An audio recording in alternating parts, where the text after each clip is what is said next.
Morning. Thank you for joining us for week 6 here of the 2025 MEAC Mid-Eastern Athletic Conference Weekly Football Video Conference presented by Wells Fargo. I'm Lynn Thompson, Strategic Advisor for the MEAC, and I'll serve as today's question and answer host for this session. Now, before we begin, as always, I'd like to go over today's procedures. The conference will begin by asking each head coach questions about the previous matchups and the upcoming games. Before opening the call to questions from the media, of course.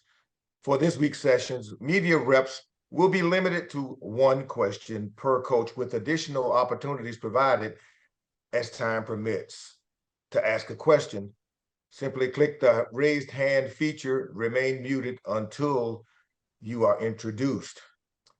Got that? Well, then, so let's get started.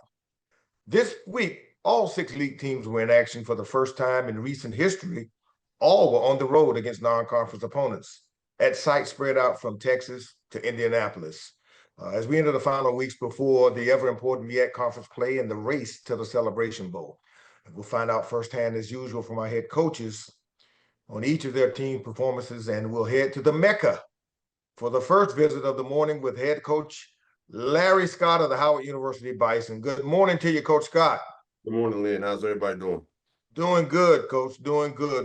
Very tough outing last week. Howard dominated much of the game against Richmond in statistical category. You had a shutout lead, particularly in time of possession and rushing yards, but 2 fourth-quarter turnovers completely shifted the momentum. Coach, talk about that. Yeah, that'll do it every time, right? Especially when you're playing in that type of game. We had a blueprint. We executed that blueprint for about 98% of the time of that game. We wanted to keep our defense on the sideline and wear down their defense, and we were able to do that. I think the time of possession was 42 minutes to 17 minutes. I've never been in a part of a football game that was dominated that way. But for us, man, it was a lot of, obviously the scoreboard is not indicative of what the game was and how it transpired and how we felt like the game went. But it was also just a critical learning point of that, hey, you got to stay focused and tuned in and dialed in the entire time. And when you give a team like that a chance by giving them the ball and giving them an extra possession, that's what can happen to you. So hate to learn that way, especially when, you look at it and go, there's no way that Howard lost that football game. And we did. I think in the end, big picture, the scoreboard didn't say it, but we won. We won in a lot of ways. That's going to help propel us to be the football team that we're becoming as we move through this season. And this bye week couldn't come at a better time for us to reflect back on that and continue to build on what we've been building on and the things that we've been doing as a program. And that was one thing. I don't mean to get long-winded here, but that was also that team and that game was a measure for us. When I took this job, 6 years ago, minus the COVID year, one of our first games on the road to really play an FCS opponent was Richmond.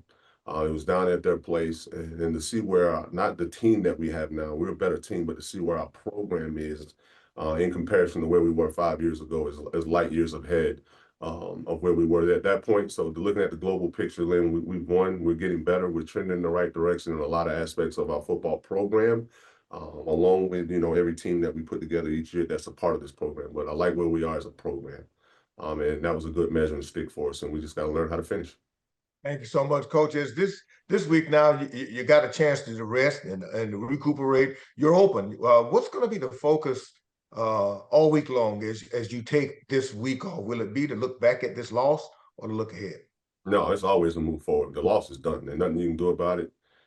Now we're gonna lean on trending on the things that we've been working on to get better. And that's multifaceted when you're talking about, the student or, servicing the holistic student athlete. So we're going to do that in a multitude of ways, giving them some time away, allowing their bodies to heal up a little bit, getting some much needed academic time, one-on-one time with their professors and in the classroom academically and those type of things. And then we're going to have, a couple areas on offensively, defensively in the kicking game that we're going to really go to focus on from a fundamental standpoint and continued development. Our red zone stuff, some of those things we'll have certain areas that we'll attack from that standpoint of practice and those things, but we're gonna service these young men holistically their minds, bodies, spirit, all those type of things too as well during this course of this week. Because when we get back, we're on a 7-week run, 7 weeks straight, and we're gonna need them, as healthy as we can get them. We're gonna need their minds as healthy and pointed in the right direction, as focused as we can get them. So, giving them some time to do a multitude of things that are going to be important this week. We got to win in a lot of ways, and that's by servicing them holistically. All right, Coach, thanks. Hold on just for a sec. We got some questions coming from the media. And now for the media reps, as a reminder, please use the raised hand feature and remain muted until you're introduced. And also, please limit your questions to just one for Coach Scott. Our first question of the morning comes from Nathaniel Henry Jr. Nathaniel. Good morning, Coach. How you doing this morning? Good morning, Nate. How are you? Great. Howard Sports Media. The defense has confirmed to play at a high level. In recent FCS statistical ranking, is ranked amongst the top in the nation. With that said, you have a number of new faces on that unit. What is the key to the continuity and success? Well, not a whole lot of new faces, Nate. A lot of guys that's been in the program that's been developing and growing and getting bigger, stronger, and faster and smarter, and all of those type of things. And they've had to wait their turn in the development process of being able to get out on the field and play. So a lot of new faces, but guys that are taking advantage of the opportunity now that they're being given. So I love where they are, and it holds tried and true to the process of development. And when you have opportunities to develop, young men, young bodies to be in the position that they're in, is one of the pluses of being at Howard. We have a great education, we have a great environment in which our young men thrive in every day. So we're being able to kind of hold on to some of these guys as they go through the process of true development and what it means to be develop as a college football player and person. So I think these guys are just taking full advantage of the opportunity now that they're given to be the guys that we lean on and be out there and do the majority and play the majority of the reps and plays. So, and then, there's a couple new kind of transfer faces that's kind of filled in some spots, but the core group and nucleus of this defense are guys that have been in the program now for 2 or 3 years. Thank you. Good luck. You. Come again. Thank you, Nate. On to you, Darryl Duvall. Good morning. Good morning, Coach. How you doing today? I'm doing well, Darryl. How are you? Pretty good, man. Weather's getting cold, but I mean, you can feel the fall coming around. Hey, I just want to ask you one question. What is your biggest takeaway as you prepare for the MEAC play after a tough opponent like Richmond? The biggest takeaway is that when we are playing to our identity, we're going to be hard to beat. We're going to hard to beat. But when you play to our identity, the identity has to be, you have to stay focused, and you have to learn how to play and finish and play focused and sound football for 60 minutes, and all be on the same page in all 3 phases. And when you talk about complementary football, our guys are truly buying into that hook, line, and sinker and knowing what that's all about. And it really still comes down to, straining, playing hard, playing physical, playing together, making smart decisions when situations arise during the course of a game, and being a smart football team, being a team that plays with a high level of self-discipline and all of those type of things. So the core things that make a football team a really good team are the things that I'm most encouraged by, because those are the things even, that I see on tape, I see on film, and that are showing up statistically for us too, as far as how we're playing and what the numbers are trending and saying. So I'm very excited about, where we are as we come out of that game. And like I said, the scoreboard didn't, indicate obviously that we won. And there's no moral victories around here. We're not saying, oh, we played well, we did that. No, we went into that game knowing we had a chance to win that game and that we were going to win that game. And in the end, we turned the ball over one too many times and ran out of time. So at the end of the day, yes, I'm happy. There's no moral victories, but I like where we are and where we're trending, and we'll continue to build on that this week before we get ready to go up to Sacred Heart in 2 weeks and go get another win. Well, good luck. Rest this week, and look forward to seeing y'all next week. I appreciate it. Thanks, sir.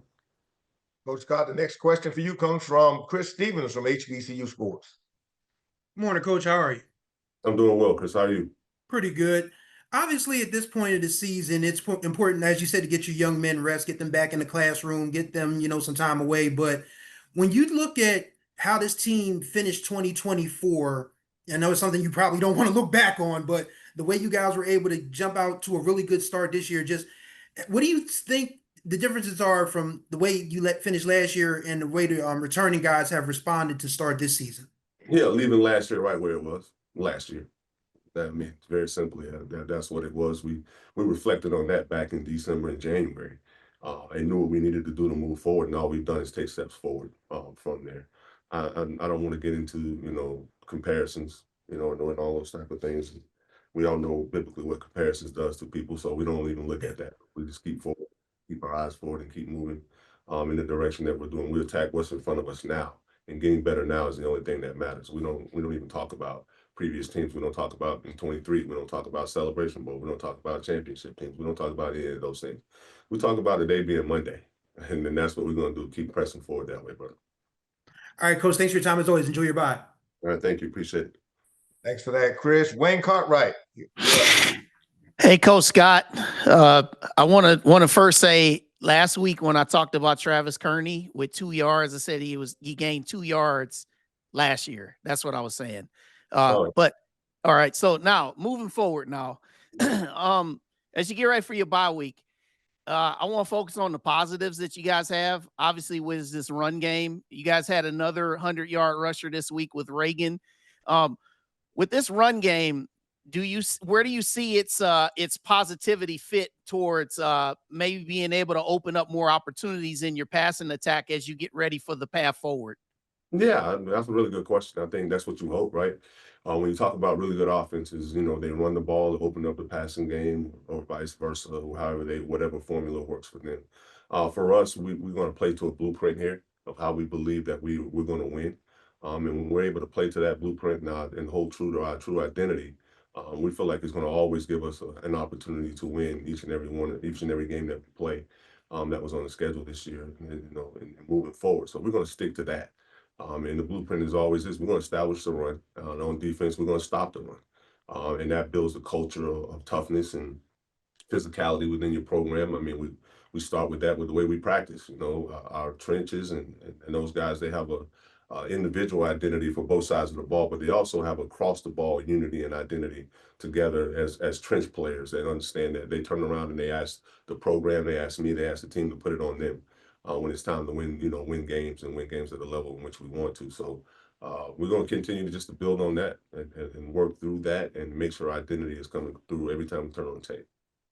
Well, Coach, appreciate the answer there, and good luck to you on this bye week as you guys prepare. We've seen plenty from Sacred Heart. Everybody has, but good luck in the future here. Yeah, thank you. I appreciate that greatly. All right. Our final question for you this morning, Coach, comes from James Hill. Good morning, Coach. I hope you and everyone in Washington are well. Can you just talk about the Bison way in terms of continuing to grind it out? You'll get a bye week. You guys will regroup and just move forward academically and definitely on the football field. Yeah, the Bison way is just built through grit. I mean, everything that we do around here. I mean, these guys, they go to school in a very, challenging academic, rigorous approach every day. They have to compete in the classroom against some of the top and brightest minds that, this country has to offer. We live in the middle of the city of DC with everything going on around us from a national standpoint. And our president, the president, the guy sitting down the street, and all those type of things. So they live and have to thrive every day in an environment that challenges toughness, that challenges grit, that challenges awareness. And they have to be the best version of themselves every day, because we don't let off the gas when they come into our doors either, as far as in the weight room and what we, a standard that we expect from them, and everything that they do, from the way that we meet, the way that they practice, the way that they live, the way that we eat, the way that we travel, the way that they go to school, the way that everything's a challenge of building a competitor and being a true competitor, which formulates that grit, that factor that not only propels you on the football field, but in every aspect of your life. As we truly, still talk about building manhood around here and truly building, young men to be men, and be able to, take on this world as it presents the challenges that it presents as well. We just use football to do it. So that's kind of the Bison way, and that's what we stand firm to, and that's why we always win here. All right, Coach, have a blessed bye week, and we look forward to continuing to cover you, and we're looking forward to Sacred Heart. All right, thank you. Appreciate it, guys. Thank you, James, so much. And Coach, thank you for joining us this week. We wish you nothing but the best of luck and get some rest as you take this much needed week off. For you media reps, just a reminder, Howard gets in action on October the 11th at Campus Field against Sacred Heart. That's in Fairfield, Connecticut. It's going to be a 1 p.m. kickoff on October 11th on ESPN Plus. Before we move to our next interview, just for you media reps, a reminder, if you're joining with your nicknames, please make sure you make that adjustment, because if not, you'll be removed from the chat. If you do have a nickname and are contacted by our staff during the chat or via chat, please respond to ensure that you are not removed from the media conference. If you are, you won't be able to rejoin. So please make sure you make that adjustment for us. Now let's turn our attention to Durham, North Carolina. We're going to roll on down there and talk to the man in charge of the Eagles football program, Coach Trei Oliver. How are you doing this morning, Coach? I'm well, Lynn. How are you doing this morning? Good, man. Congrats on 3 in a row. And on this 3-game streak, you're averaging 54 points a game. And this last one, the Eagles built a significant lead against East Texas A&M, but faced a late comeback attempt. Well, let's talk about last week's game and any adjustments that were made to hold off that late surge and secure the win. Yeah, it was a tough trip down to Dallas as far as the logistics of travel, but I thought the guys were locked in, and we were excited about being able to go down there and face a non-conference opponent. And we preached all week about trying to start fast and keeping their crowd out of the game. And I thought that for the most part, our guys were locked in. Unfortunately, we gave an explosive early. But our offense came out. We scored on the first 4 possessions and went into halftime with the lead. We won the middle 8 minutes of the game, and came out. And I thought we played well in the third quarter. We got up, I think, 26 points going into the fourth. We had a lot of guys banged up throughout the week prior to the game, and then we had some guys go down during the game. So, like usual, we'll get up. We wanted to put some backups in the game, and didn't play well in the fourth quarter. And then we didn't finish the game. I think we kind of took our foot off the gas a little bit, and guys kind of watched the scoreboard. So we let those guys back in the game, and it ended up being a dogfight. We had to put our starters back in late and try to, seal the win. But we were fortunate, to come out there with the win. A lot of young guys got a lot of significant playing time, and we had some guys that stepped up. I thought Daquavius Parker defensive line played an outstanding game, and Aiden Davis, a freshman, had an outstanding game. But and I thought our special teams played well. Brandon Bowman, our punter, had a 47-yard average, and our kicker, Caleb Robinson, came through with 2 field goals and had 4 touchbacks. So I thought our special teams played well. But we were, like I said, fortunate to come out there with the win against a gritty, feisty opponent. That's great, Coach. With the team now heading into your first bye week, how do you plan to use this extra time to rest, recover, and prepare for this big stretch for the remainder of the season? Yeah, we plan to get the guys some time off and get away from football and kind of reset a little bit and spend a little bit of time recruiting. But I think we got to shift gears a little bit and spend a little more time meeting with our younger guys and trying to continue to develop and prepare them. And, we got to figure out a way to get this team healthy. I think we have a talented team, but we have some key players that got banged up over the last 2 to 3 weeks. And we're really going to spend some time trying to get those guys back and continue to develop the younger guys. So we will practice Tuesday, Wednesday, Thursday, give the guys Friday and Saturday off, and then get prepared for the upcoming week. But we have to somehow figure out a way to try to get healthy. Okay, Coach, hang on for some questions from the media. As a reminder, media, please use the raise hand feature. Remain muted until you're introduced. Also, 1 question each for Coach Oliver. The first question of the morning is going to come from James Hill. James. Good morning, Coach. I hope you and everyone on campus are well. How are you? I'm well, James. Thank you. Talk a little bit about using the bye week for, the nagging injuries, and then also kind of a refresh, because it's that last opportunity out of conference against a SWAC team and FAM, and then you'll shift gears and get into the MEAC. But just talk a little bit about this next window of time and what that can look like. Yeah, we talked to our guys about, being a pro, and it's about how you take care of your body, whether it's, any type of therapy, our chiropractors and physical therapists and yoga and everything that we provide here. These guys got to take care of their body and every day work to, treat your body like you're a professional. So guys have got to be disciplined this week, trying to get rehab and trying to, stay in the training room and doctor's clinic and all that stuff to try to get back right. But in the meantime, we got to develop the young guys. And it's the reason why I've been playing those guys. And I come here and speak every week about how important it is whenever we can to get these young guys reps. And, it showed Saturday. So it's a lot of young guys are going to have to play throughout the stretch and waiting until, they're the starters out. We're trying to spoon feed them reps. So that's what we've been doing. And then, watching a little bit of film on FAM, they're a very athletic football team. And I know their record doesn't indicate, we're the type of team they are, but they're an athletic football team. They're very physical up front. And we've got to start today about coming up with a game plan to have a chance to beat these people down in Bragg Stadium. Have a good week, Coach. Yeah, thank you. All right. Thanks, James. Wayne Cartwright. Hey, Coach. Hope you're good today. I know that was a long trip for you guys.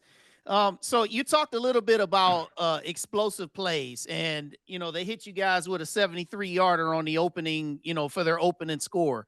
So what is the process that you're working with on the defense to continue to limit those explosive plays that obviously we know could be detrimental to your squads? Right. Well, you got to be locked in and, start up front with a D-line. They, got us to jump off sides with a hard count, the first play of the game. And the corner relaxed and they hit a RPO, a glance on us, and for 70. And as a corner, somebody jumps off sides, you got to finish the play. It doesn't matter. And I thought the corner relaxed a little bit. I don't know if he thought the whistle was going to be blown or it does not matter. You got to finish the play. And, that's just, we preach it all the time, but you got to be locked in. And I had to play with a sense of urgency and I had to be intentional with everything I do. And I didn't like the urgency that we were playing with right there. And you can't relax. You got to strain, and that's unacceptable for you to be able to, for us to give up that type play the first play of the game. That's unacceptable, and you're not going to beat very many good teams like that. So that was heartbreaking for us to get that one up early. But it's a learning experience. It's a lot easier to make these adjustments after a win than it is after a loss. But you got to limit explosive. If you're going to give them something, make them work for it. Make them work for it. And we didn't make them work for that, and they didn't earn that. We gave them those first 7. Well, thanks, Coach. Best to you on the bye week, and congrats on the win again. Yeah, thank you. Appreciate that, Wayne. Daryl Duvall, you're up.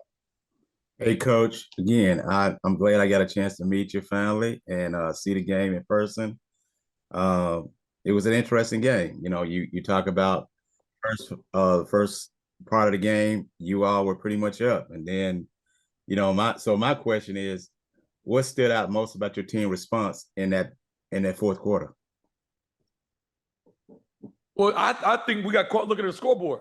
We don't look at the scoreboard, and you can't just play to try to hold them off and hope that you win the game. You got to keep the pedal to the metal, and I don't care who's in the game. And it's kind of like we took them for granted and thought they were just going to lay down. And just again, you want to try to get guys out of the game and get these other guys some reps, but those guys had to play with the same sense of urgency. It's not like, it's rec ball or, you're just out there playing. No, we're in a game, we're in a dogfight, and we're on the road. That was a tough place to play. Of course, you're not going to get any calls. The ref's not going to help you out any. So you got to play. And that's coaching to me. Me and our staff had to get these guys in position and ready to play. And my hat's off to them. I'm not going to take anything away from East Texas A&M. They made plays, and that's what it's all about. But we've got to be able to put people away and finish the game. That's it. You're up up by 3 scores that late. You got to you got to put them away. Yeah, you are correct. And like I said, I had my questions before the halftime, and then after I saw the collapse, and I was like, man, I ain't gonna deal with them after that, because that was yeah, but you made it in. You made it. You came across the line. So rest this week and good luck next week. Yeah, thank you. Nice meeting you as well. You too. All right. Thank you so much. Daryl, on to you from HBCU Sports, Chris Stevens. Good morning, Coach. How are you? I'm well, Chris. How you doing this morning? Pretty good. You've already mentioned all the nuts and bolts of, what happened in that particular ball game, but I just wanted to talk about the offense really briefly. I know you don't get caught up in the numbers, and obviously you said the scoreboard watching is what hurts you guys, but when you're putting up 54 points a game over a 3-game stretch, something is definitely going right. What do you think is the absolute key to what you've been able to do these last 3 weeks on that side of the ball? I think they've been playing as a unit. collectively, we've gotten better at the offensive line, the backfield, and at our skill positions at the receivers. So, I mean, when you watch the game, and I, got a chance to watch the film, on the plane we got back, I think our offensive line played really well. I mean, nobody was getting close to Walker the whole game. He had all day to throw the ball. I thought our receivers ran some really good routes. There were several holding calls I thought were missed from a defensive pass interference perspective. But I thought our receivers strained. I thought they blocked well on the perimeter when we were running the ball. We made some tough catches. Chauncey Spike showed up again with a big day, 100 yards and a touchdown. Mekhi Wall played really well. I mean, I thought all the receivers collectively had a great day. I thought our O-line blocked well. I thought our running backs, I thought we ran well for the most part. Sometimes we tried to bounce it and make the explosive plays rather than just cramming up in there and getting what they gave us and take 3 yards, move on. But, when guys are playing well at every area offensively, you're going to have those explosive days. And I think that the receivers are letting the game come to them. They're not pressing and getting frustrated just because they're not getting the ball. Just, run your route at the right depth, block on the perimeter when this ball's not coming to you. And we talk about the ball finds energy. As long as you're playing hard and playing well, the ball will find you. And I think that, everybody eats like that. Walker's going through his progression. He's not forcing the ball. So I think that it's just a compliment. We play complementary football and guys are leaning on each other. We're not worried about one person making explosive plays. Everybody's going to eat. Thanks for your time as always, Coach. Enjoy your bye week. Yep, thank you. Thank you, Chris. Dwayne Nash, you're up. Good morning, Coach. Dwayne Nash from Yard HBCU Sports and Hero Sports. How are you this morning? I'm well, Dwayne. How are you? I'm doing pretty good. Now, I'm piggybacking off of Chris's question here. I find it interesting that you say that, it just happens to be that you guys just happen to come together during this stretch over the past 3 games to have the offensive output that you have. And you should know by now, Coach, you've heard me come up with these weird stats just about every week. It doesn't seem like this is a coincidence. I don't know what it is, but over the past 3 seasons, especially after you guys seem to face an FBS opponent, you guys turn it on offensively, and you guys have been averaging well over 40 points a game for a 3-game stretch for the past 3 seasons. This isn't happenstance. Do you have any idea why this is the case? Well, I think that we talk about improving, and I think you make your biggest improvement throughout the year between week 4, 5, and 6. So, early in the season, you're still trying to figure out, who you are coming out of camp. And then, you're playing these non-conference opponents. You might play, non-conference FCS or FBS opponent or Division II. So you're still trying to figure out, who you are. But then you kind of, get a niche, and coaches understand what players can do. And, players get a better feel about their role within the scheme. And then from there, you just work to improve. And I think that, we've worked our butts off in practice. Our coaches come up with great game plans, and it's paid off throughout the week. So, I don't really look at how many points we're scoring and yards and all that other stuff. We just want to be efficient. And I thought that we've been, really efficient offensively. And then on the other side of the ball, defensively, we didn't have much success stopping the run early. But, we improved. We've improved. And I think the last 2 games we held people under 100 yards, 30-something this week, 40-something the previous week. So we've gotten better. We've improved. And obviously some areas we got to improve in the back end with our pass defense. But, sometimes you look at pass defense and plays we're giving up in the back end, but we got to even up our pass rush lanes. I think our D-line's done a great job of putting pressure on the quarterback, but sometimes we've lost contain and haven't balanced up our pass rush. So I think that it'll improve because our effort is there. Just some technique and fundamentals we have to improve on. But just continue to improve week by week. And I think, 4, 5, and 6 are the biggest weeks of improvement you'll see throughout the year. All right. Thanks so much, Coach. Go ahead and rest up this week. Mm-hmm. Thank you so much, Dwayne. And Coach, that's it for us today. Thanks so much for your time. We certainly hope you and the Eagles get rested up and recuperated and get ready for a week of action beginning on October the 11th. That's going to be North Carolina Central at Florida A&M, Bragg Stadium, Tallahassee, Florida. That's going to be a 3 p.m. kickoff, the Eagles and the Rattlers on HBCU Go. Let's move on ahead now to Dover, Delaware, Our next interview is with the Delaware State head coach, DeSean Jackson. Good morning to you, Coach Jackson. Hey, good morning, Lynn. How you doing? I'm doing good, man, doing good. Tough one where Del State built a strong lead at the half, outrushed Sacred Heart by nearly 100 yards. But in the end, the team allowed 18 unanswered points in the fourth quarter. A lot to look at. What are your thoughts about the tough loss on the road? Man, very frustrating loss, man. I think all week going into this, we knew Sacred Heart was going to be a great physical team. They was going to try to overpower us in the run game. I think our defense did a good job.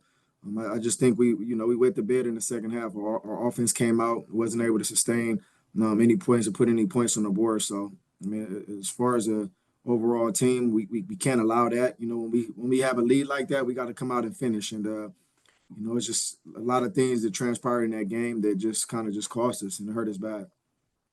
Yeah, Coach. And now you don't have time to do anything but look ahead because you travel for the third straight week. This time it's against nationally ranked, 12th ranked, as a matter of fact, Monmouth. How is the team preparing for this upcoming game? Yeah, I mean, like I said, last week was tough. We can't sit back and draw on that. We got to move forward, and we got a big one, big opportunity. We know, honestly, going on this 3-game road streak that it was going to be tough. Three consecutive games back to back on the road. But like I said, it's out. That past game is out already, and we just got to move forward. We got to have it's a 24-hour rule we call in our building, and we just got to forget everything that happened and just move forward and just prepare the best we can to go on the road again and face another tough opponent. Okay, Coach, that's it for me. Hold on. We got a few questions lined up from the media, starting with James Hill. James. Hey, Coach, how you doing? Man, I ain't doing well today, man.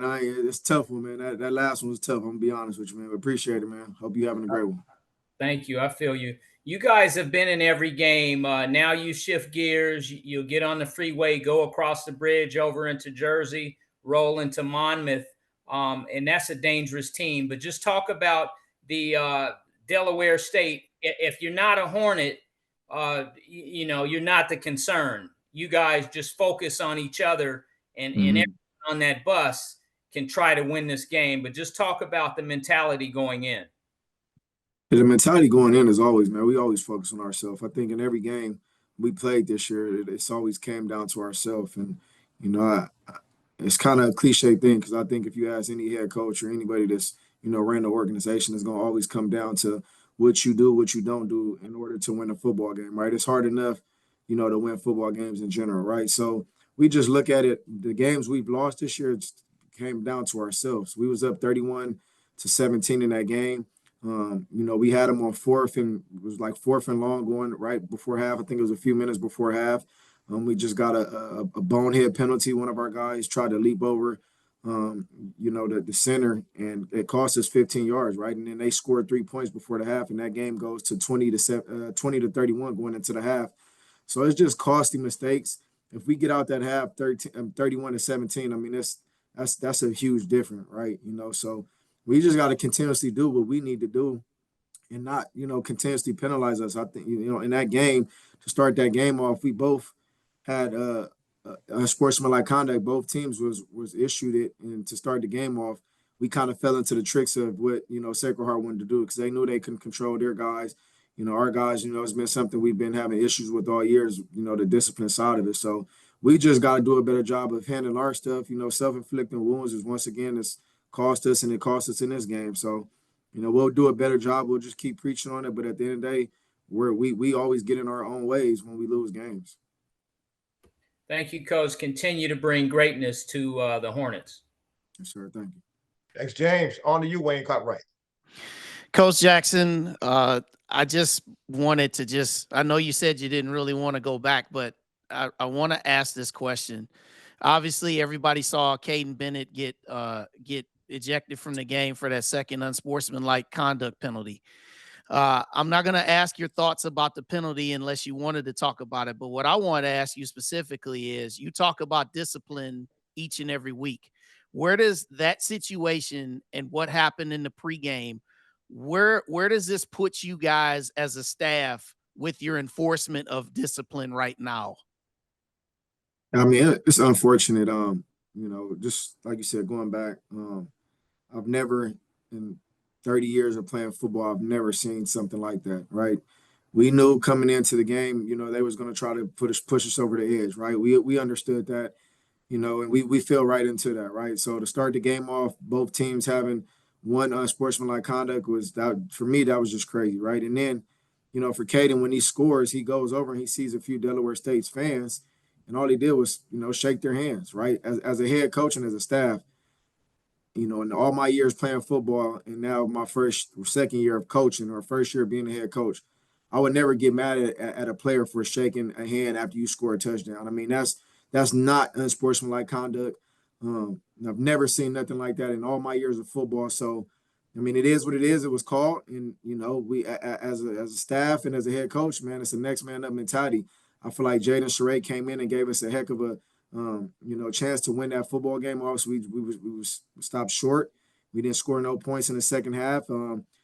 I just know, man, if we had our guy, which is our quarterback, that game would have been a different game. But, you can't go back and forth and saying if this didn't happen, it happened. So at the end of the day, we had to deal with what we had to deal with. But never seen anything like that in all my years of football. And, that was, I mean, you can't do that, man. This kid is working hard. We're working hard. We're trying to do everything we can to win a football game. I can understand if he did something blatantly or disrespectful or unsportsmanlike, but all he did was shake a hand and go back and handed the ref or the white hat. He handed him the ball and went back to the sideline, and the referee just threw him out the game for that. I mean, that was crazy. Well, Coach, I appreciate the transparency in that answer, and good luck this week against Monmouth. Yes, sir. Thank you. Thanks so much, Wayne. Dwayne Nash, you're up. Good morning, Coach. Dwayne Nash from the Yard HBCU Sports and Hero Sports. How are you this morning? Hey, man, same answer. I'm not doing well, but thank you, man. Hope you're doing well. First off, thanks for answering that question because I was going to kind of go into that direction, and I was wondering those exact same things while watching that game. What was it about Sacred Heart that they decided to come into that game as hyped up to face you guys as they were in a lot of the officiating, which I know you probably don't want to go into right now. Let me go ahead and get ready to ask you about this upcoming week, your opponent this week in Monmouth. What is it that you see in Monmouth that makes them such a tough opponent for you guys coming up? Man, I mean, I think, the proof is in the pudding, man. They've done some great things, this year, obviously over the past year. I mean, their quarterback that's behind the center, man, he's a top quarterback in the FCS conference. Man, it's going to be tough battles. We're going on the road again. We're going into a hostile environment where they're toply ranked. So, I mean, I think, the odds stack against us once again, and, it's something we're very familiar with. All we have to do is, worry about ourselves and do what we need to do to go win a football game. Once again, we're uncomfortable. We love to be uncomfortable. We love to go in situations where, the odds are stacked against us. That's when we feel like we do our best. But, we just got to continue to take care of our responsibility, right? When we're on the road, right, and sometimes even when we're at home, and the odds are just stacked against us for some reason. But we don't get too much caught up in it. We know starting the season it was going to be that way, and every opportunity we get to go out there, man, we just have to do what we have to do because we're not going to get the extra calls. We're not going to get the extra love. It's really us against the world mentality, and that's what I preach to our guys, and hopefully they'll continuously understand that because when we go out there, it obviously shows, right? No one's for Delaware State, right? And we have to be for ourselves overly in order for us to win games and have a chance. All right. Thanks so much, Coach. Good luck this week in Jersey. Yes, sir. Thank you. Thank you, Dwayne. Our next question for you, Coach, comes from Ray Rogers, the Urban Sports Team. Hey, good morning, Coach. You already said how you feeling, so I ain't gonna ask you again. But I just want to first commend you though for how you and your coaching staff be able to maintain your composure on the field. I mean, this isn't the first time you've had some issues going back to week one, but anyway, I wanted to talk about Brian for a minute. I want to ask you about him because I got to interview him on Media Day. He was by far the most intense player that I interviewed at that time. I feel like he played so well. I know Sacred Heart's quarterback knows who he is. Just talk about what he has meant to you on defense and how he continues to grow each and every week as a leader on your football team. You said, who did you say again? I'm sorry, I didn't hear Brian Bates. Brian Bates, yeah. I mean, yeah, man. Brian Bates, man, he's been a very vocal leader. He's one of our guys that's a glue to our team. I think a lot of guys, listen when he speaks. He does all the things right on and off the field, right? He's not a guy that's, in trouble for anything, right? So he's a guy that's emerged as a huge leader, and his presence just on the field, just communicating. He's our quarterback of our defense, right? So with anything in this sport we play, it's always room for improvement. It's always room to get better. But I think he's doing a great job of handling his business. He's a studier. He's a film junkie, right? And he's one of those guys that come early and leaves practice late, right? So those are the type of guys you love to have as a head coach. Those are the type of guys you love to keep giving credit to and praising because that's the example, right? We preach the example, and what does it look like to be an example? That's the example. So I'm excited to see his growth. He's still a young player, but he's taking those steps to want to be the best at his job. And like I say, guys follow him, right? So, in the midst of a game when we're down or we're not scoring or things are not going right, he's the guy that's, telling the team, like, be disciplined, be smart. Like, they're going to do things that's going to kind of take us out of our game. And as you see, when it comes down to sportsman, like he's a sportsman guy. He hasn't been a guy that's been, getting penalized and costing the team. So, I mean, that's the type of guy you want as a head coach. I appreciate that answer. Yeah, he definitely echoes the message that you give off, and he loves being slept on. So good luck this weekend, Coach. Thank you, brother. My next question for Coach Jackson comes from Darryl Duvall. Good morning, Coach. How you doing today, man? Take that back. I already know how you're doing. Yeah, man, that's a tough pill to swallow, man. It ain't down all the way, man. I still gotta keep drinking some water. Hopefully, it go down a little smoother. I was at the game with at Norfolk State. I mean, not Norfolk State, but I was at the North Carolina A&T game in Texas, and I'm sitting up here looking at all them scores, and I'm like, this ain't gonna go down like the rest of the games went down because everybody was close. Yeah. So, I'm like, hey, this is just like, I don't know if this is Halloween or not. Because that game was intensified where everybody was basically so close to winning and unfortunately they didn't win. So, I guess it's kind of hard to even say, what can you come up on this? What's your thoughts on taking it to the next level on the next game of what has happened? What have you learned from this game to take it to the next game, basically? I think costly, right? When you talk about, things that's going to cost your organization, your ball club, wins and losses, right? Like we always preach, what are the little things, right? And you got to go back to the week, right? You got to go back to the preparation, the detail, meetings, who's on time, who's not on time, right? Who's missing study hall. I mean, like it's so many things that goes into wins and losses that I don't think people really understand. And in a week's worth, right? And I mean, in a week's work, you have so many things that determine factor of you winning or losing. And I just think, going back in that week on Fridays, we have issues with certain guys.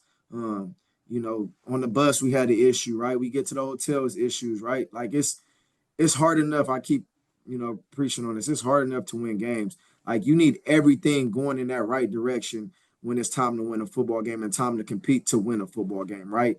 And I think energy doesn't lie, right? You have things that come up, guys making decisions that's going to affect the team, right? And the morning of a game when we should be worrying about winning a football game, it was disciplinary things I had to, worry about. And as a coaching staff, we come and talk about these things. And now you look up, it was just something before that game. I just felt the energy. I said, man, this is going to be one of those games where, and all in that reality, it costs us in the end of that game, right? We get up and we can't finish a game. And it just shows to what you put in during the week. And that's my message. It goes back to what you put in during the week. And, I think a lot of these guys, man, they're here for a reason, right? Some of these guys coming from other opportunities, it didn't work at their schools. Some of these guys was brought back, and I gave a lot of guys opportunities, right? But in hindsight as well, too, like they got to be appreciative of the opportunity. We have some great coaches in this building that we're, just preaching all greatness to these kids. We're loving them. We're patting them up on their backs. And, sometimes, man, these guys cost themselves. And, as the youth and as the young, sometimes they don't understand, because I was once one of those kids. I didn't understand what my authority or my coaches was trying to get across to me, right? And sometimes it's too late till you like, man, I get what Coach Jack was saying. I get what all these, great coaches were saying. So, just really the details within the week without getting into much content of what happened or what it is. But it's just everything got to be right. You know, in this sport, in this we play, like it got to be 11 people dialed into the common goal. That's to win the game, and everybody has to win their job, play in and play out, and that's how you accomplish what you want to accomplish. Well, Coach, good luck this week. Good luck. I can understand. Hey, everybody, you know, these kids are different kids, man. They ain't the same. Sure. Yes, sir. Definitely, man. Thank you, Daryl. You're welcome. All right. Thanks so much, Daryl. That was North Carolina Central that you saw. You said it was A&T, but that was Central. All right. Just want to correct you on that one, too. Andy Walter, you're up. Hey, Coach. Just looking ahead to Monmouth, you know, when you're facing a team that puts up the offensive numbers that they do, does it come down to more than just, you know, your defense trying to stop them? Is it also about your offense sustaining drives and, you know, maybe keeping them on the sidelines more and definitely scoring touchdowns when you get the chance? And it's always going to be about that. I mean, I preach that on the offensive side all the time. I'm an offensive mind guy. Regardless what the defense do, I always tell our offense it's going to come down to us winning the football game, right? We got to go score. We can't rely on, you know, defense is getting stops. I mean, that's just my philosophy, right? Like we love when our defense gets stops, but as far as the offense, man, we got to go out and score every opportunity we get to touch that ball. We got to cross that goal line, right? So that's what we preach here. Going up versus a team like Mamba who scores and has, like I said, once again, has a great offensive mind, got some good receivers, got some good running backs. Obviously, the quarterback is a top-tier quarterback. I mean, our focus is we just got to, you know, we got to accomplish what we want to accomplish every time when we have the ball on offense. Thanks. Yes, sir. All right. Thank you so much. Chris Stevens, HBCU Sports. Good morning, Coach. I'm not going to ask that question. what I am going to ask you is just how, you know, what does it say to the way that you and your coaching staff have been able to build depth when you not only can turn to different running backs, but when you have an unfortunate situation like what happened with Caden, that Jaden can step in and play the way that he played on Saturday? Yeah, I think it speaks numbers, man. I think, you know, we went out, we got the right guys in here, man. We kept some of these guys here, like I was just, you know, talking about. We found out our identity in, you know, our running back room, right? As far as a quarterback, we knew we had our guy, and then behind our guy, we know we got multiple guys that could come in and give us a chance to win a football game, right? You know, that's the thing about when you play at this level, even at the next level, when you go to the NFL, right? You have to have that mindset of next man up mentality. You know, you got to preach that, and you know, some schools have more depth, you know, than others, right? And you know, we're just fortunate that we do have the depth we have, and we're excited when you know, guys like Jaden get to come in, you know, because he works hard. He's a guy that's always taking care of you know, his responsibilities off the field as well too. And when he gets opportunity to, you know, step in and play, as you've seen, you know, he did a pretty good job. Going back in that game as a coach, you know, you always look at things of improvement and where you can get better. But all in all, he gave us a shot to win that football game. And you know, you don't plan for those things like that, right? You don't plan that you lose your quarterback on the first drive or the second drive of the football game, and now you gotta, you know, revert back to, you know, your backup quarterback. But at the end of the day, you know, our mindset is if you get the opportunity to get in there and play, man, make the most out your opportunity. And I think he did that. Thanks for your time as always, Coach. Best of luck this weekend. Yes, sir. Thank you. Thank you for that, Chris. Ernest Ricks. Hey, Coach. What are you learning about these physically imposing, explosive running backs that you have in Gillis and Jones? What are you learning on a week-to-week basis about how you are employing them? I think 9.5 yards per carry, 10.8 for Jones. What are you learning about those guys? Man, what I'm learning is, man, you get them less than 10 carries, they're gonna get 100 yards. Now, obviously, you know, we want to try to get them the ball a little more, but I mean, I think we're still averaging, you know, 25 to, you know, 30 rushes per game. I mean, individually, them guys, I think, you know, James is only averaging probably like 12 carries a game. I think Gillis is getting a little more. But one thing I would say, I mean, James Jones, I think one game he had 7 carries for over 100 yards, and the next game he had 8 over 100 yards. So, you know, one thing I would say, their opportunities are, you know, when they get the ball, they're gonna make the most out of them. And you know, we have other running backs as well too. Jaden Jenkins, Kobe Boykin, Deuce Weston as well.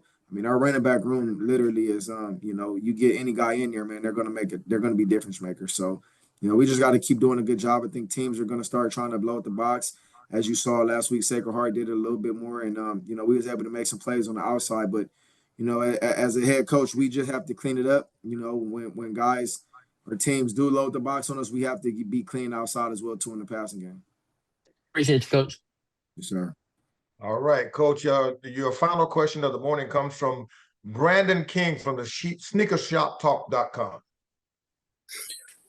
Coach, I won't ask that question. I'll just say that I wish we were talking perhaps under a little more pleasant circumstances. Wanted to ask you, you're 5 games into your first season as a head coach, as a leader of a program, as a leader of men. As you've went through this process so far, what are some things that you've learned about yourself as a leader that you can kind of take forward, not only for the rest of the season, but as you progress through your coaching career? A great question, man. You know, I'm a learner, man. I love to learn. I love to be in situations where, you know, I'm a guy that I don't feel like I know it all, right? In this coaching scenario, right? This is the first time that I'm in a position where, you know, I run my organization and everything goes off of my word and my say. So, you know, just not thinking that you know it all, right? You know, learning from guys around you that's been in this position, you know, challenging all the guys regardless of the experience or, you know, lack of experience I have more say. You know, I don't really get caught up in that. I'm a leader. You know, I've always been a leader, never been a follower. So, I mean, just the demand for my guys to go out week in, out, you know, just to apply the pressure on our guys, right? You know, not let them get away with the little things, right? Because if we allow them to get away with the little things, right, they'll think they can get away with it, you know, here and in their life, they're just going to go by, but just getting by, right? Like we don't allow that from our guys, right? And we just, you know, the standard will remain high regardless of who it is, and it's including myself. And then I put that same standard on my coaches because I feel like what we put out there is a resemblance of us, right? So if I allow, you know, a guy to go play for me that's not a resemblance of what I feel like in integrity, I'm not saying skill level, that they don't have to match my skill level, but as far as integrity, you know, effort, the want, you know what I'm saying? Like I think in life in general, right, you know, opportunities are not given, right? You got to go take them. And once it's presented, you just got to make the most out of your opportunity. And, you know, it's a snap of the finger away of an injury, right? It's a snap of a finger away from anything happening, you not being able to play this game that we all blessed to play. So I think that's just something that's just encouraging guys to just the will to want to be great every play. Absolutely. Thank you. The insight and good luck against Monmouth and continue to do the great things that you're already starting to do at Delaware State. Yes, sir. Thank you, man. Thank you. Thank you all media reps for those questions. And thank you so much, Coach Jackson, for your time this morning. Wish you the best this week and for the remainder of the season. For the media, that's going to be Delaware State at Monmouth, Saturday, October 4th at Kessler Stadium in West Long Branch, New Jersey, a 1 p.m. kickoff. Currently, the game is not slated for broadcast. Up next, we're going to go to Norfolk State University for the head coach, Michael Vick. We see him right there. Good morning to you, Coach Vick. How are you? Can you hear us, Coach? Good morning to you. Good morning, Coach. Good morning. Norfolk State against Wagner. You good, great. Can you hear me? That's good.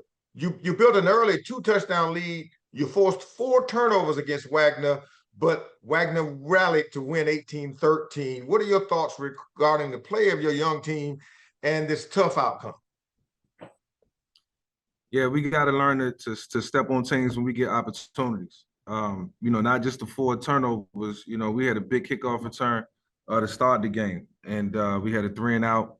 And it just felt like it took our offense, you know, our quarterback in particular, a while to get going.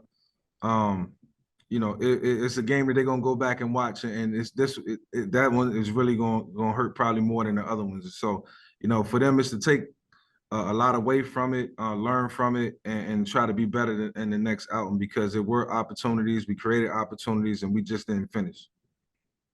Well, they don't have a lot of time to go back and watch too much of it because now you got to look forward to the Battle of the Bay against Hampton coming up this week, Coach. You've lived that because a citizen of that area. How is the team preparing for the intensity, the tradition, and the rivalry of this game, especially on the road? Yeah, I think they all understand, you know, how big of a game this is, the magnitude of it. We don't want to put too much into that because for us, it's another game. It's another game to go out and get better. learn from our mistakes, and then go out and do what we know how to do, and that's play football at a high level. And so we're challenging them to have a good week of practice first and foremost, and then go into the game and let their personality show, and go put some points on the board and get some stops and get better each week. And that's our goal, to get better each week, but it all starts in practice. Okay, Coach, I appreciate that so much. Let's open up now for questions from the media. As a reminder, media, please use the raise hand feature and remain muted until you're introduced. Also, it's going to be one question for Coach this morning. As always, our first question of the day comes from Wayne Cartwright. Coach Vick, over this current 3-game losing streak that you guys are on, you guys have had moments where the offense would break out like they did last week against Sacred Heart, and then you'd have moments where the defense would have its struggles. This week, it looked like the defense had a little bit of upper hand while the offense had some struggles. So, Coach, where, as you prepare for this Hampton game, like, where are you guys at as a staff with the preparement of your guys to just get more of that cohesiveness and that consistency on both sides of the ball from game to game?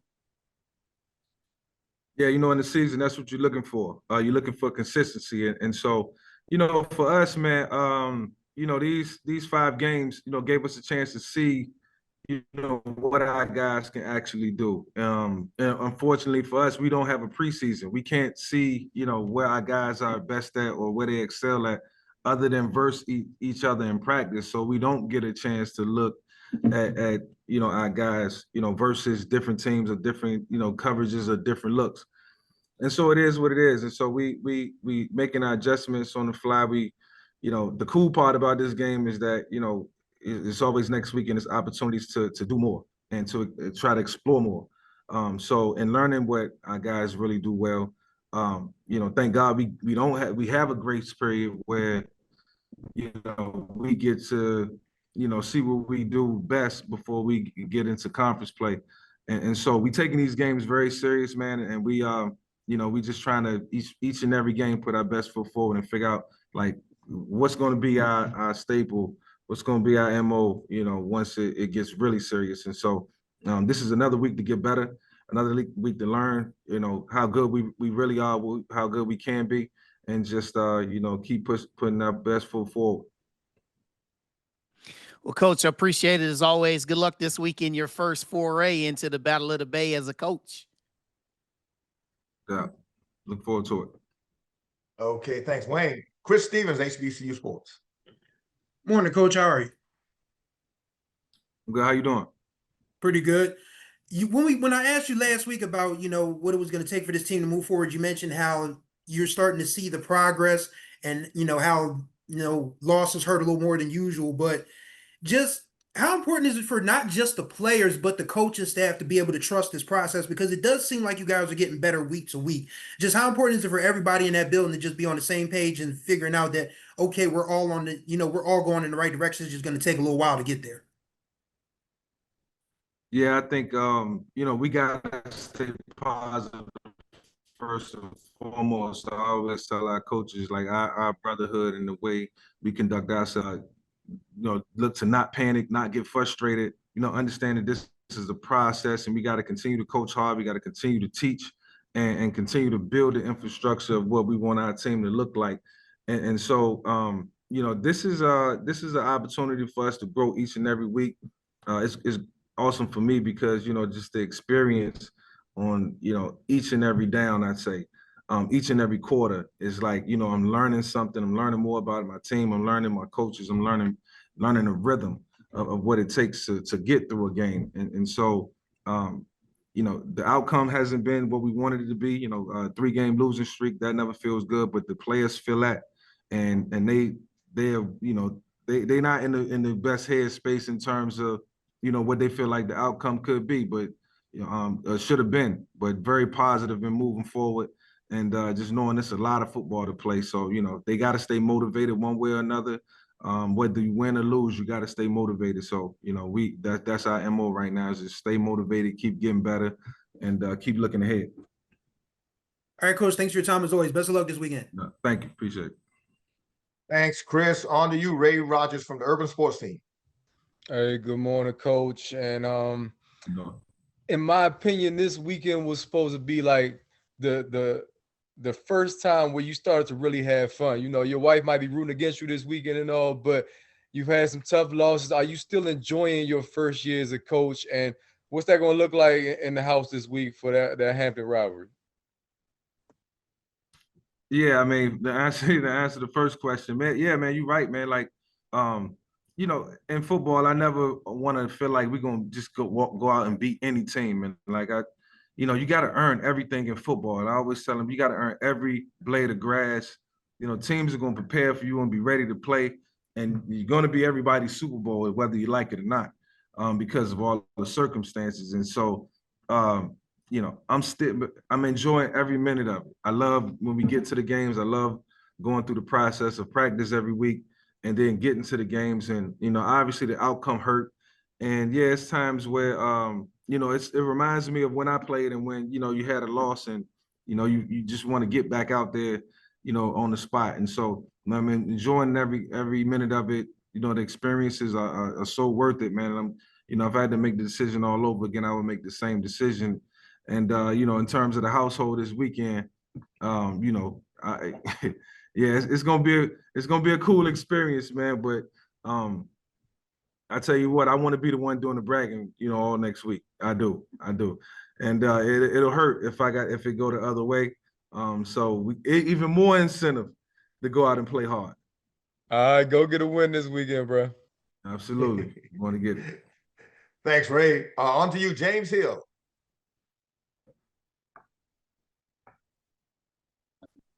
Coach Vick, I hope you will. Talk a little bit about this rivalry and take us back to some of your earliest memories of the rivalry, similar to the question I asked you about Virginia State, but just talk about this rivalry game for local fans and how it's so important.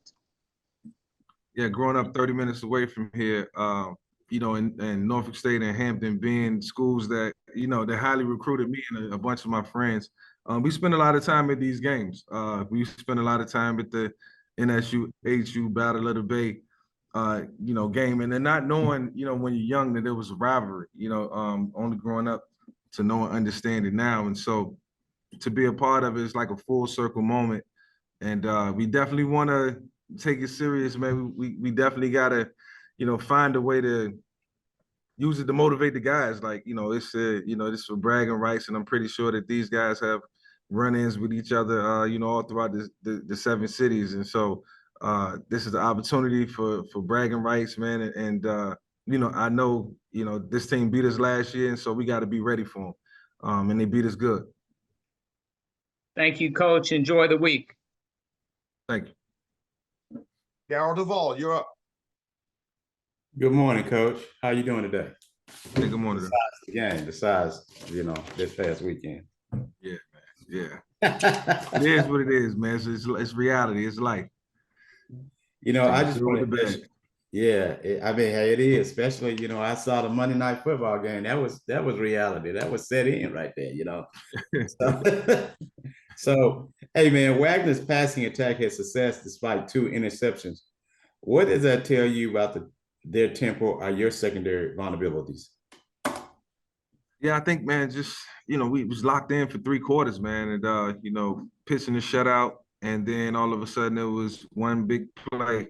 I mean, you look at it, it was just 2 big plays over the top, and so, you know, one of our best corners, Jaden, I think he, you know, the lack of action that he get, I think he just kind of fell asleep over there, and so you know, that'll wake him up and teach him to stay in tune to the game.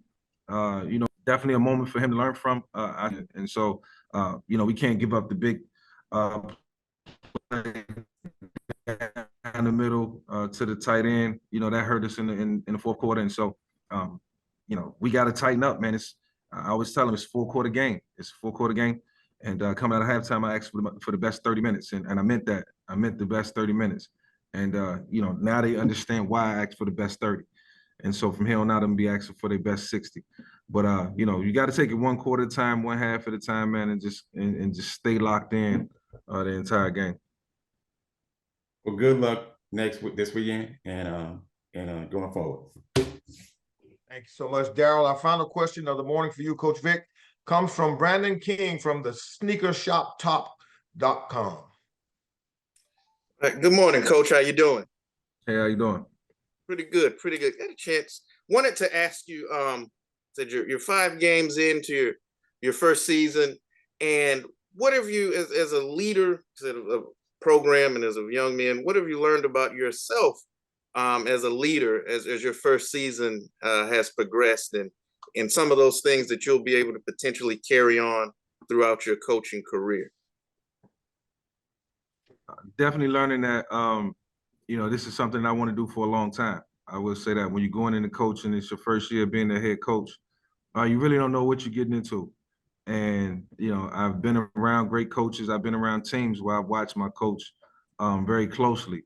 And so now I see what they go through. Every day I come in, I'm excited to be here.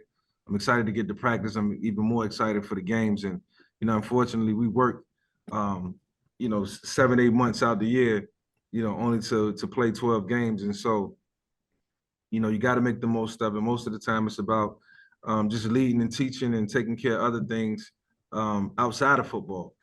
And so, taking on those responsibilities, I don't second guess it. I feel like this is a calling. God wouldn't have put this in my life for me not to explore it and take it serious and enjoy each and every day. And not let the wins and losses define me. And so, yeah, but that does feel good in this emotional state, whether you win or lose, at the end of the day, helping these young men and help change their lives and making sure they go to class and understand that, graduating is the most important thing, not just football, and making them well-rounded, is something that I can feel good about, when it's all said and done. So just trying to continue to touch people, man. That's what's important.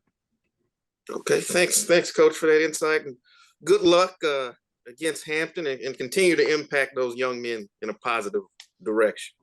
Mike, appreciate it. Thank you so much, Brandon, for those questions, and thank you so much for your time this morning, Coach Vick. We wish you nothing but the best of luck as you lead the Spartans through the tunnel and over into the Battle of the Bay against Hampton University. It's going to be Norfolk State at Hampton this coming Saturday, 4 p.m. Armstrong Stadium.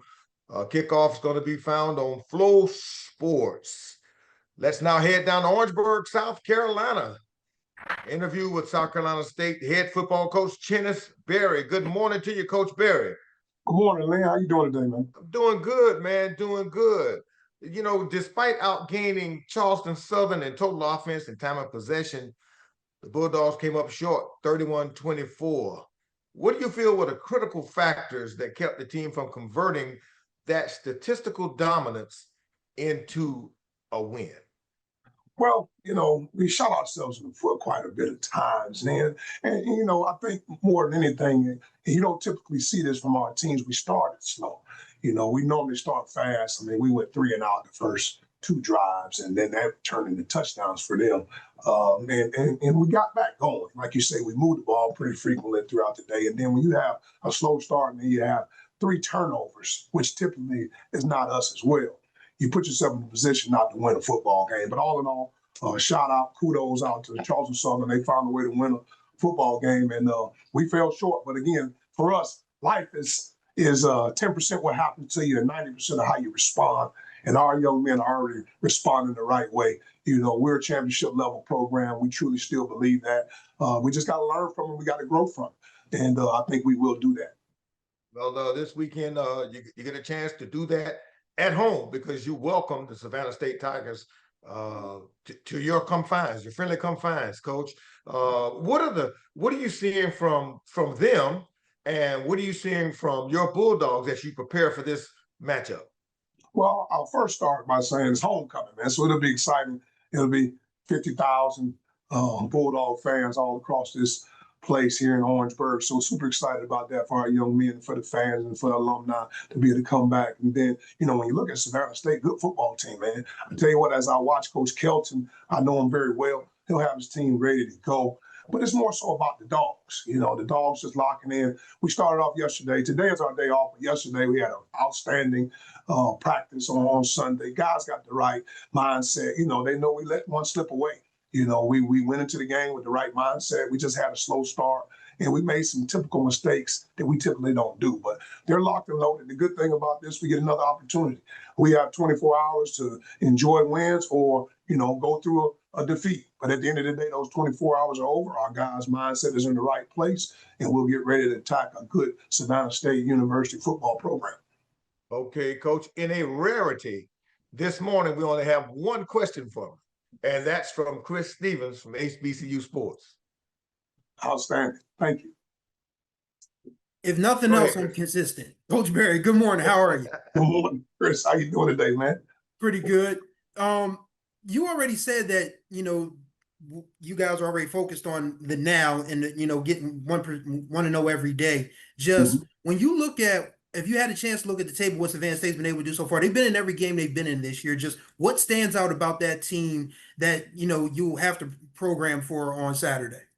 First of all, it's always good to see your alma mater, man. You know, I went to Savannah State years ago, got my degree from there, man. So they're doing some good things, man. They're, like you say, they're in every game. You know, they played against Kentucky State this past week. Kentucky State did some pretty good things on it, but Coach Kelton's doing a good job down there. He'll have his team ready to go. And like I tell our guys, man, don't worry about nobody's record or anything. Just look at the opponent. Look at the 11 people across from you.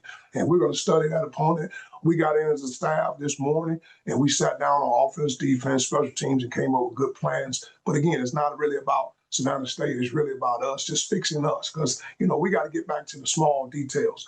I'm being demanding of the details, man, the discipline, the accountability, just doing the right things. Because that's what, at the end of the day, we all have talent.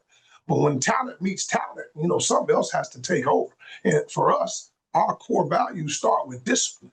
And we're going to get those things cleaned up. There's no question about it. We have a good football team. We just fell short against a team that we thought we had a chance to go 1-0 against. But we learn from it. We live, we learn, we grow. You know, at the end of the day, we don't talk about losing. We talk about learning. And we learned a lot about ourselves as a staff, as a team, as a program. And we look forward to being able to come back this week and try to find a way to accomplish the ultimate mission for us. And that's to go 1-0. Thank you for your time as always, Coach. Best of luck this weekend. Thank you. Appreciate it. Have a good day. Thank you so much for that, Chris. Coach, before we let you go, one question for you. How do you handle the demand for tickets on homecoming? Oh, man, I tell people all the time, man, I'm not in the ticket business. So, you know, I give my little allotment to my wife, let her distribute it how she wants to do it. But I'm focusing on, as the head football coach, trying to go 1-0, man. But, you know, it's super demanding. I mean, people always call you about tickets, man. But I always tell them, as soon as the phone rings, especially if I hadn't heard from you in a long time, look here, bro, I'm out in the ticket business, man. So you figure it out. But again, all of us HBCUs, we need support. We need money. So go spend a little $50 on the ticket, like just like you were spending somewhere else, man. So we looking excited about, you know, homecoming. But again, I always remind people, Coach Barry is not in the ticket business. Okay. All right. Coach, I see we had one more question come up. James Hill.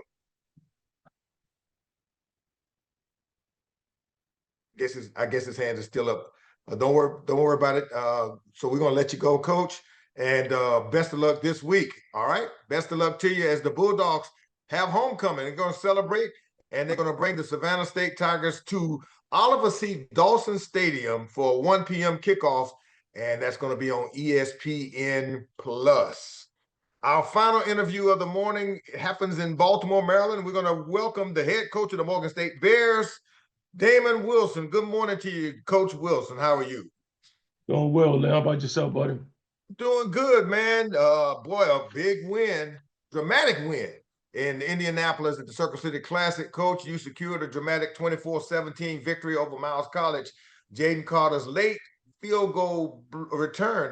How do you evaluate the team's resilience, execution, and closing out a real tight ball game like that one? Like I said, going in, you know, Miles is a championship caliber football team. You know, I think we played well defensively for the first half. Offensively, we went at halftime, I think, up 10-0. Moved the ball up and down the field, but didn't score when we needed to. Came back second half defense. We gave up some big plays and got ourselves in a dogfight. Guys showed a little grit. with Blake getting the block field goal and Jaden having an opportunity to scoop and score. So it was good to get a win, and it's always good to correct mistakes and that sort of thing after a win. But we have to learn how to finish ball games and do the things that's expected of us on a consistent basis. Okay, Coach, now you got another short trip over to DC for a game against Georgetown. How do you plan to maintain the team's focus and energy for another road contest after last week's emotional win? They came out yesterday, had a good walkthrough and good strength and conditioning period.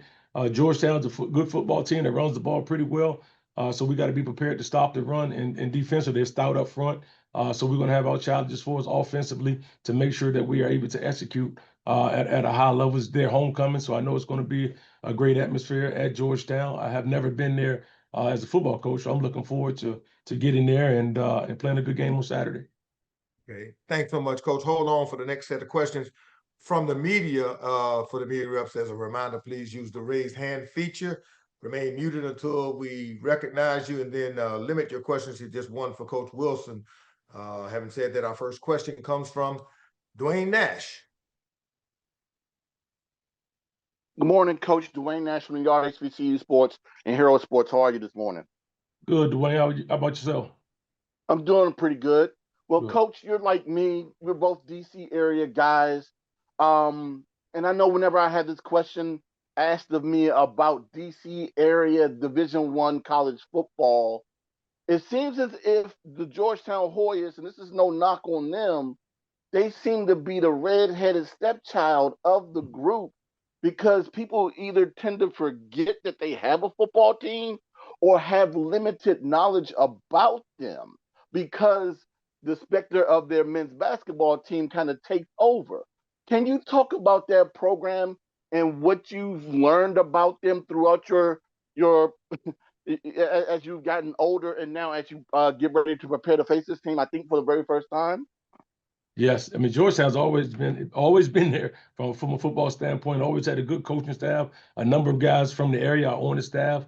Some guys I'm familiar with, and coach has always done a good job of putting a good product on the football field. I was fortunate enough to actually get one of the players from Georgetown in my previous school. He was he was a graduate student athlete, and he came over and played for us at my last stop. And I know what type of football player he was, and I know what he brought to my football program.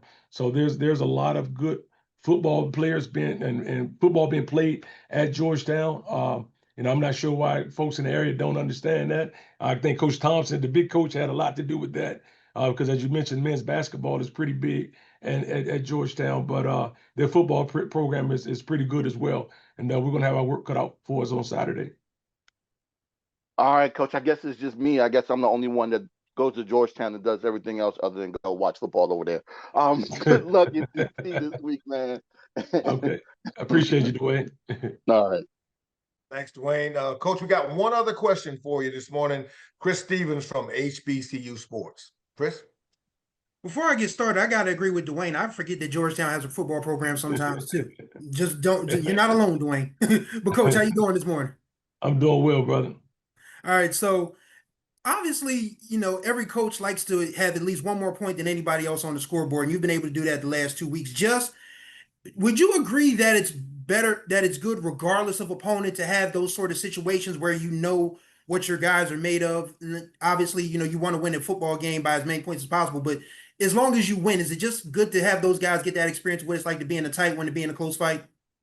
I think it is, but also, I think you want to have reference points, but you also want to get out and execute at a high level. But the overall goal is to win. So we won a ball game.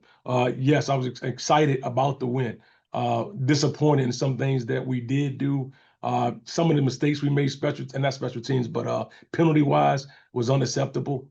So disappointed in those things. We addressed them yesterday, and we got a new week ahead of us right here. The penalties hadn't been a problem for us since week 1, but then we opened that bag back up this past Saturday with not handling success correctly in certain situations of the ball game, and it almost cost us. It almost cost us. But once again, it's a lot easier to teach after a win than it is after a loss. All right, Coach. Thanks for your time as always. Best of luck this weekend. Yes, sir. Thank you. Thank you so much, Chris. And we're going to close it up with a question from Ty Miller for you, Coach Wilson. Okay.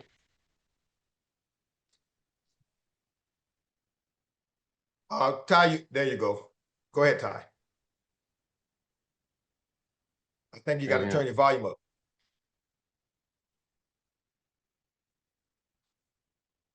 Muted yourself now, Ty. Yeah, you're mute. Now. There you go. You're good now. There you go. Coach, last week you talked about when facing a D2 team, how you knew when you were at Bowie State what it was like to step up in competition. What did your team learn about taking on Miles College, the team that took you down to the wire?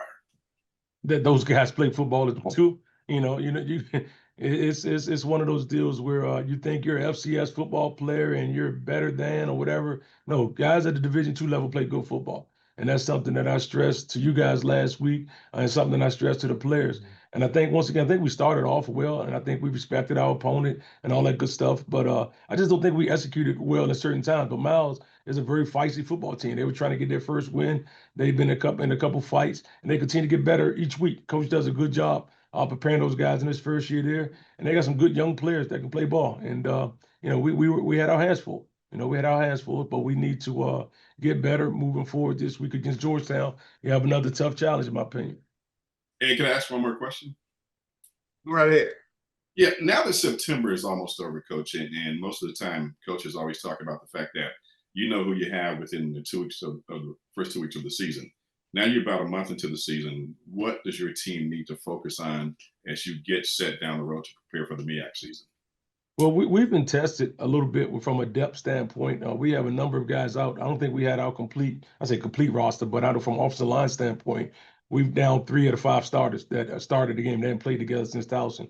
So the good point is guys are getting reps to get prepared for conference play. The downside is you're not building that continuity that you want to have at this time. But everybody's banged up. It's college football. The next man has to be up and make plays, and that's what we're counting on our guys to do. All right. Thank you, Lynn. Thank you, Coach. Appreciate it. Okay, thank you, Ty. Thank you so much, Coach Wilson, for your time answering all these media questions. Thanks again. We wish you the best of luck this week as you travel over to Georgetown. For your information, everybody, it's going to be Morgan State at Georgetown, Saturday, October 4th at the Cooper Field in DC, 1 p.m. kickoff on ESPN+. And that's it for us this week. In closing, about MEAC Football Coaches Video Conference presented by our great partners, Wells Fargo. Before we close, we'd like to thank all who assisted and participated in today's video conference, as always. We'd also like to thank our corporate partners for their continued support of the conference and its elite 8-member conference in our institutions. As a reminder, the next video conference is next Monday, October 6th at 10 a.m. And for more information on the MEAC football and other sponsored sports, visit MEACsports.com and follow us on social media at MEAC Sports on Facebook, X, Instagram, TikTok, and Threads. Thanks so much for tuning in on the MEAC Football Coaches Video Conference. Hey, y'all, let's have a great football week. Take care. Appreciate you.